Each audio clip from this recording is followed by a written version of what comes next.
హైడ్రా అధికారులను అడ్డుకునే ప్రయత్నం చేశారు హైదరాబాద్ పరిధిలోని కొంతమంది వ్యక్తులు. ఇక రాజేంద్రనగర్ సర్కిల్, మైలర్దేవ్పల్లి డివిజన్, ఇందిరాగాంధీ సొసైటీలో కొందరు రోడ్డు ఆక్రమించి స్థానికులు రాకపోకలు లేకుండా భారీ ప్రహారీ గోడ నిర్మించారు. దీంతో స్థానికంగా నివసించే ప్రజలు హైడ్రా అధికారులకు ఫిర్యాదు చేయగా హైడ్రా అధికారులు భారీ పోలీస్ బందోబస్తు మధ్య గోడను కూల్చివేసే ప్రయత్నం చేస్తుండగా ఇది మా స్థలం అంటూ అధికారులతో వాగ్వాదానికి దిగి కూల్చివేతను అడ్డుకునే ప్రయత్నం చేశారు. కానీ లెక్క చేయని పోలీసులు హైడ్రా అధికారులు గోడ కూల్చి ప్రజలకు రహదారిని ఏర్పాటు చేశారు. దాంట్లో ఉంటాను. యాక్చువల్లీ మా ఇందిరాగాంధీ హౌసింగ్ సొసైటీకి అసలు రోడ్ అనేది లేదు. ఉన్న రోడ్ వచ్చేసి ఇది ఒకటే. సో ఈ రోడ్ గురించి అని చెప్పి గత 2 ప్రభుత్వాలు ఉన్నప్పుడు కూడా మేము ఆల్రెడీ రిక్వెస్ట్ చేశాము, కానీ ఎప్పుడు కాలేదు.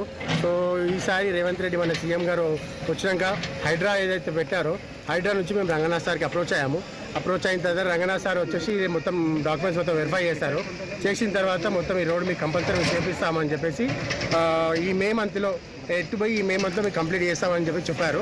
అదేవిధంగా ఈరోజు మార్నింగ్ 10:30కి హైడ్రా వాళ్ళు వచ్చి రోడ్ అనేది మొత్తం వెరిఫై చేసేసి దాని తర్వాత రోడ్ అనేది మొత్తం గోడ ఏదైతే కట్టారో ఆ గోడ మొత్తం కూలగొట్టారు. ఇక్కడున్న మా ఎవరైతే హౌసింగ్ మెంబర్స్ ఉన్నారో వాళ్ళకి అంబులెన్స్ కూడా వెళ్ళడానికి రోడ్ లేదు. కాబట్టి ఈ రోడ్ చేసినందుకు హైడ్రాకి ప్లస్ మన సీఎం రేవంత్ రెడ్డి సార్కి చాలా కృతజ్ఞతలు చెప్తున్నాను sir. Thank you so much. Srikanth అన్న, నేను ఇందిరాగాంధీ హౌసింగ్ రెసిడెన్షియల్ దాంట్లో ఉంటాను. యాక్చువల్లీ మా ఇందిరాగాంధీ హౌసింగ్ సొసైటీకి అసలు